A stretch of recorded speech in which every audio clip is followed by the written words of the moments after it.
Assistant డైరెక్టర్గా పనిచేస్తున్నప్పుడు ఇండస్ట్రీని లిటరల్గా ఈవి సత్యనారాయణ గారు, ఎస్వి కృష్ణారెడ్డి గారు ఇద్దరు ఏళ్తూ ఉండేవారండి. చాలా ఇన్ఫీరియారిటీ కాంప్లెక్స్ క్రియేట్ చేసేవారండి. నాకు అసలు కామెడీ సరిగ్గా చేత కాదు, వాళ్ళిద్దరూ కామెడీ లేకపోతే ఇంకా అసలు సినిమా తీయలేమన్నట్టు సినిమాలు తీస్తూ ఉండేవారు. అసలు మనం ఎలా డైరెక్టర్ అవ్వాలి, ఇలాగ ఎలా తీయాలని కాంప్లెక్స్ వచ్చేదండి.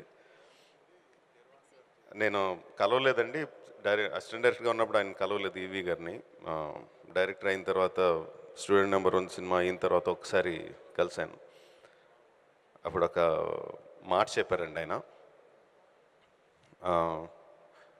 రాజమౌళి మనం ఒక హిట్ సినిమా తీస్తే జనాలందరూ చాలా పొగుడుతారు, మనల్ని ఆకాశానికి ఎత్తేస్తారు.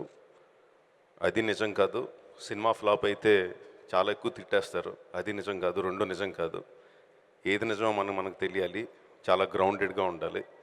నేను నీకు ఇచ్చే సలహా ఏంటంటే మంచి కథ చేసుకో, మంచి సినిమా చేసుకో, అది చేసుకో అని చెప్పేది కదా, అది నువ్వు అలాగే చేసుకుంటావు. డబ్బులు వెనకేసుకో. ఒక ఫైనల్గా ఇండస్ట్రీ అయిపోయిన తర్వాత మన వెనకాల ఉండేది అదే, మన ఫ్యామిలీకి నిలబడేది అదే అని చెప్పారండి. ఒకసారి నేను ఆయన్ని కలిశాను. ఆ మాటలు, ఆయన చెప్పిన మాటలు నాకు చాలా, it's like I will never forget them.